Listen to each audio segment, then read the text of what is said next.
High, hello and নমস্কার। আরও একটা নতুন ভিডিওতে সকলকে স্বাগত।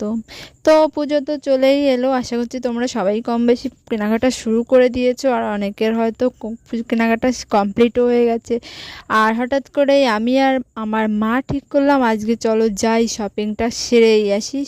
যেই কথা সেই কাজ, দুজনেই বেরিয়ে পড়েছি শপিং করার উদ্দেশ্যে।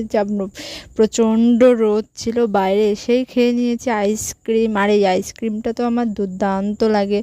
যারা যারা খেয়েছো কমেন্টে অবশ্যই জানিও। আর এই যে টুকিটাকি কেনাকাটি শুরু হয়ে গেছে অলরেডি, ব্যাগ আর এই যে গাছের দোকান দেখলে তো আমার মা সেখানে দাঁড়াবেই দাঁড়াবে। করতে এলেই এক জায়গায় এত দোকানপাট দেখে আমি সত্যি কনফিউজড হয়ে যাই যে কোনটা ছেড়ে কোনটা নেব। তারপরে কেনাকাটা বাদ দিয়ে শুধু দেখি ঘুরে দেখাই হচ্ছে, কেনাকাটা আর হচ্ছে না। তো কেনাকাটা তো করতেই হবে, তাই একদমই আর সময় নষ্ট না করে ঝটপট মা মেয়ে মিলে শুরু করে দিয়েছি কেনাকাটি। শাড়ি টাড়ি সবই মোটামুটি হয়ে গেল। অন্য দোকানে দেখছিলাম, আমার একটা চুড়িদারও নেওয়ার ছিল। তো এখানে কিছু অনেক অনেক রকমের কালেকশন দেখে তো একদম চোখ মন প্রাণ সবই জুড়িয়ে যাচ্ছিল। কেনাকাটা মোটামুটি কমপ্লিট করে রওনা দিয়েছি বাড়ির দিকে। অবস্থা তো নাজেহাল। আর তোমাদের ভিডিও কেমন লাগলো কমেন্টে অবশ্যই জানিও। দেখা হচ্ছে নেক্সট ভিডিওতে। ততদিনের জন্য সবাই ভালো থেকো, সুস্থ থেকো, টাটা।